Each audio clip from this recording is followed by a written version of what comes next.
Hello friends, welcome to ప్రకృతి వనం life TV. ఈరోజు మనం అందరినీ భారతదేశాన్ని గడగడలాడించేటువంటి, అదేవిధంగా ప్రపంచవ్యాప్తంగా కూడా గడగడలాడించేటువంటి డెంగ్యూ ఫీవర్ గురించి తెలుసుకుందాం. డెంగ్యూ ఫీవర్ అంటే ఏంటి, దాని యొక్క లక్షణాలు, దాన్ని ప్రివెన్షన్ ఎలా చేసుకోవాలి, తర్వాత వచ్చిన తర్వాత మనము ఎటువంటి మెడిసిన్స్ తీసుకోవాలి, హోమ్ రెమెడీస్ ఏ విధంగా తీసుకోవాలి అనేది తెలుసుకుందాం. అసలు డెంగ్యూ ఫీవర్ అనగానే అమ్మో డెంగ్యూ ఫీవరా అని భయపడుతూ ఉంటారు.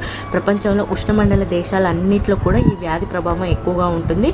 భారతదేశంలో గడగడలాడిస్తున్న రోగాల్లో ఇది ప్రముఖమైనదిగా చెప్పుకోవచ్చు. డెంగ్యూ ఫీవర్ అనేది దోమల వలన కలిగేటువంటి ఒక వైరల్ ఇన్ఫెక్షన్. తీవ్రమైన చలి, జ్వరంతో పాటు తలనొప్పి, కళ్ళు తిరగడం, ఇలాంటివన్నీ ఈ లక్షణాలు కనిపిస్తూ ఉంటాయి. ప్రపంచంలో సుమారుగా 400 మిలియన్లు ప్రతి సంవత్సరం 400 మిలియన్ డెంగ్యూ కేసులు నమోదవుతున్నాయి. ముఖ్యంగా ఉష్ణమండల ప్రాంతాల్లో ఈ డెంగ్యూ ఫీవర్ అనేది ఎక్కువగా కనిపిస్తూ ఉంటుంది. ఈ డెంగ్యూ ఫీవర్ మన రోగనిరోధక శక్తిని తగ్గించి, అదేవిధంగా ప్లేట్లెట్స్ కౌంట్ను తగ్గిస్తుంది. దానివల్ల మనకి ప్రాణాపాయం అనేది సంభవించవచ్చు. దీనికి కారణమైనది ఏంటంటే, డెంగ్యూ ఫీవర్ రావడానికి కారణమైనది ఏంటంటే ఎడిస్ ఈజిప్ట్ దోమ ఈ వైరస్ని మనకి బాడీలోకి ట్రాన్స్మిట్ చేస్తుంది. ఈ దోమ ఇది ఆడదోమ.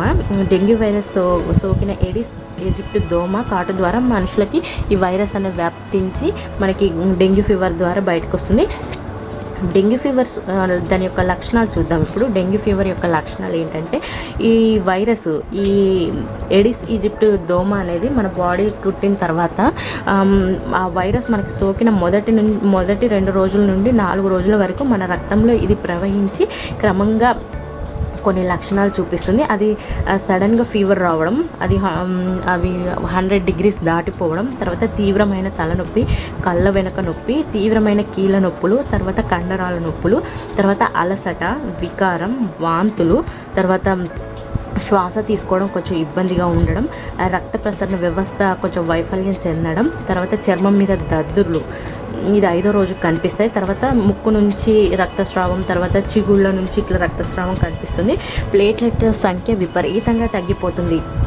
ఈ లక్షణాలు ఉంటే కొంచెం జాగ్రత్త వహించుకొని వెంటనే హాస్పిటల్లో అడ్మిట్ అవ్వండి. హాస్పిటల్లో చూసిన తర్వాత వాళ్ళు టెస్ట్ చేసిన తర్వాత మామూలు ఫీవర్ అయితేనేమో మామూలు ట్రీట్మెంట్ ఇచ్చేస్తారు, డెంగ్యూకి అయితే వాళ్ళు ట్రీట్మెంట్ ఇచ్చేస్తారు. ఈ పైన లక్షణాలు కనిపిస్తే వెంటనే మన డాక్టర్ దగ్గరికి వెళ్ళాలి. వాళ్ళు రక్త పరీక్షలు చేసి మన వ్యాధిని నిర్ధారణ చేస్తారు. డెంగ్యూ జ్వరానికి నిజంగా చెప్పాలంటే దానికి కావాల్సింది ఏంటంటే వాటర్ బాగా తీసుకోవాలి, తర్వాత విశ్రాంతి తీసుకోవాలి. మనకి పూర్తిగా తగ్గే వరకు హాస్పిటల్లో డాక్టర్ పర్యవేక్షణలో ఉండాలి. తర్వాత ఇప్పుడు డెంగ్యూ వ్యాధి నివారణ పద్ధతులు ఏంటంటే, దీనికి నిజంగా చెప్పాలంటే ఇంకా టీకా కనుగొనలేదనే చెప్తున్నారు. దీనికి ఏం చేయాలంటే ఇమ్యూనిటీని పెంచుకోవాలి, ప్లేట్లెట్స్ని పెంచుకోవాలి. ఈ విధంగా చేస్తే మనకి డెంగ్యూ ఫీవర్ నుంచి మనం బయటపడవచ్చు. మన చుట్టూ ఉండే పరిసరాలను శుభ్రంగా ఉంచుకోవాలి. మెయిన్ ఏంటంటే మన చుట్టూ ఉండేటువంటి పరిసరాలను శుభ్రంగా ఉంచుకొని మన ఇంట్లో చెత్తను లేకుండా చేసుకొని, ఎక్కడ చెత్త వేయాలో చెత్త వేసేటువంటి ప్లేస్లోనే ఉంచుకోవాలి. చిన్న తొట్లల్లో, తర్వాత ఇంకెక్కడన్నా మన ఇంట్లో బకెట్లలో కానీ మగ్గులలో కానీ ఎక్కడన్నా వాటర్ మర్చిపోతే వెంటనే తీసేయాలి. ఎందుకంటే నీటిలలో ఉంటాయన్నమాట దోమలు. ప్రతి చోట మనము కొంచెము బ్లీచింగ్ పౌడరు, డెటాలు ఇట్లాంటివన్నీ వేసుకొని ఎప్పుడు డ్రైగా ఉంచుకోవాలి. అట్లయితే దోమల ఉత్పత్తి తగ్గిపోతుంది. తర్వాత కెమికల్ ఇప్పుడు స్ప్రేస్ ఉన్నాయి కదా, ఆ స్ప్రేస్, తర్వాత అగరబత్తీలు, జెట్ బిళ్ళలు ఇట్లాంటివన్నీ వేసుకోవాలి. డోర్స్ ఎప్పుడు క్లోజ్ వేసుకొని ఉంచుకోండి. సాయంత్రం కాగానే మధ్యాహ్నము దోమల వ్యాప్తి ఎక్కువగా ఉంటుంది కాబట్టి. తర్వాత ఫుల్ హ్యాండ్స్ డ్రెస్ వేసుకోండి. తర్వాత మస్కిటో రైఫిల్స్ని ఆల్ అవుట్ ఇట్లాంటి వాటిని పెట్టుకోండి. ఫుల్గా ప్యాంటు, తర్వాత ఫుల్ షర్ట్స్ వేసుకోండి. తర్వాత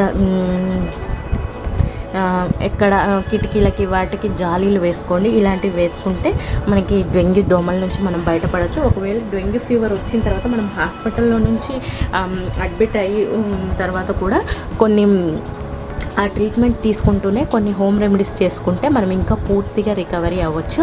అందులో మొదటి చెప్పాలంటే బొప్పడాకు. ఈ బొప్పడాకు చాలా అద్భుతంగా పనిచేస్తుంది మనకి ప్లేట్లెట్స్ని పెంచడంలో.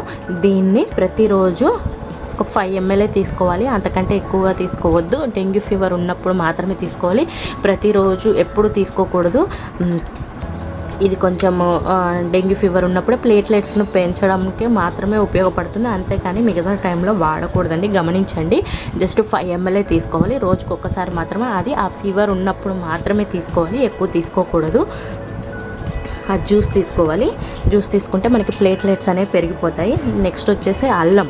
ఈ అల్లం రసాన్ని కూడా మనము కొంచెం అల్లం దంచి నీళ్ళలో మరిగించుకొని అల్లం రసాన్ని కూడా తాగితే ఫీవర్ యొక్క లక్షణాలు తగ్గిపోతాయి. ఇంకొకటి ముఖ్యంగా చెప్పాలంటే మిరియాలు యాంటీ వైరల్, యాంటీ ఫంగల్, ఇందులో చాలా లక్షణాలు ఉన్నాయి, అద్భుతమైన ఔషధ గుణాలు ఉన్నాయి. ఇది కూడా మనము దంచి పొడి చేసుకున్న తర్వాత నీళ్ళలో వాటర్లో మరగబెట్టుకొని 1 కప్పు తాగినట్లయితే ఈ ఫీవర్ యొక్క లక్షణాలు కూడా తగ్గిపోతాయి. ఇవి ప్రివెన్షన్గా కూడా వాడుకోవచ్చు, ఒక్క బొప్పడాకు తప్ప. ఇంకోటి వచ్చేసి తులసాకులో ఉన్నటువంటి అద్భుతమైన ఔషధ గుణాలు తెలుసుకున్నాం కదా. మొన్న మేము వీడియోలో తులసి టీ తయారు చేసాము, ఆ తులసి టీ తాగండి. లేకపోతే ఒక 5-6 తులసాకులు నమలండి ప్రతిరోజు, ఎటువంటి నష్టము లేదు. ఈ 3 తులసాకులు ప్లస్ మిరియాలు, అల్లము, ఇవి మీరు కంటిన్యూగా రోజు ఆహారంలో భాగం చేసుకున్నా కూడా మిగతా ఆరోగ్య సమస్యలు ఎటువంటి ఉన్నా కూడా తగ్గిపోతాయి. ఈ డెంగ్యూ ఫీవర్ను రాకుండా కూడా ప్రివెన్షన్గా ఉంటాయి. అదేవిధంగా మీరు డెంగ్యూ ఫీవర్ వచ్చినప్పుడు ప్లెంటీగా వాటర్ తాగాలి, వాటర్ ఎక్కువగా తీసుకోవాలి. జ్వరం వల్ల బాడీ డీహైడ్రేట్ అవుతుంది కాబట్టి ఎప్పటికీ వాటర్ తీసుకోవాలి. వాటర్ ఎక్కువగా తీసుకుంటే మనకి ఆ జ్వరం తీవ్రత అనేది తగ్గుతుంది. ఒక బొప్పడాకు మాత్రం డెంగ్యూ ఫీవర్ ఉన్నప్పుడు కేవలం 5 ml మాత్రమే తీసుకోవాలి. అది కొన్ని రోజులు మాత్రం ఆ ఫీవర్ ఉన్నప్పుడు మాత్రమే తీసుకోవాలి, తర్వాత బంద్ చేయండి అంతే. మిగతావి మాత్రం ప్రతిరోజు తీసుకోండి. ప్రతిరోజు తులసి టీ చేసుకోండి, తులసాకులు నమలండి, చాలా మంచిది. మిరియాలు కూడా చాలా మంచిది, మిగతా ఇతర ఆరోగ్య సమస్యలు కూడా తగ్గిపోతాయి. అల్లం కూడా చాలా మంచిది, జీర్ణ వ్యవస్థకి, కడుపు ఉబ్బరానికి, ఆకలి పెరగడానికి చాలా ఉపయోగపడుతుంది. ఈ మిరియాలు కూడా చాలా బాగా ఉపయోగపడతాయి మన అధిక బరువును తగ్గించడానికి, తర్వాత ఒంట్లో ఉన్నటువంటి మలినాలను బయటికి పంపించడానికి, రక్తాన్ని శుభ్రపరచడానికి కూడా చాలా బాగా ఉపయోగపడుతుంది. చూసారు కదా, ఈ పదార్థాలతోటి మనము డెంగ్యూ ఫీవర్ని తగ్గించుకోవచ్చు. బాగా ఎక్కువ ఉంటే మాత్రం హాస్పిటల్కి వెళ్ళండి, హాస్పిటల్లో ట్రీట్మెంట్ తీసుకుంటూనే ఇవి చేసుకున్నట్లయితే మీకు పూర్తిగా తొందరగా రికవరీ అవుతాయి, తొందరగా ప్లేట్లెట్స్ పెరుగుతాయి, ఇమ్యూనిటీ పెరుగుతుంది. చూస్తూనే ఉండండి మా ప్రకృతి వనం లైవ్ టీవీని. సబ్స్క్రైబ్ చేయండి, పక్కనే ఉన్నటువంటి గంట సింబల్ని క్లిక్ చేయండి. మీ సలహాలు సూచనలు మాకు కామెంట్ రూపంలో తెలియచేయండి. మీకు ఇతర ఆరోగ్య సమస్యలు ఉంటే కూడా మాకు కామెంట్ రూపంలో పెట్టండి, మేము ఆ వీడియో చేస్తాము. చూస్తూనే ఉండండి మా ఛానల్. Thank you.